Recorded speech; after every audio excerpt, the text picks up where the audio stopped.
Rainforest on fire. They imagined an Amazon transformed.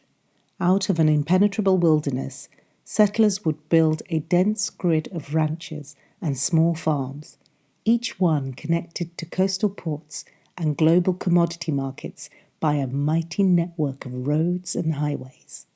The inhabitants of the forest, both Indians and non-indigenous people living traditionally, would have to make way, adapt, and integrate. Amazonian occupation will proceed as though we are waging a strategically conducted war, proclaimed Costello Branco, one of the generals who led the 1964 coup.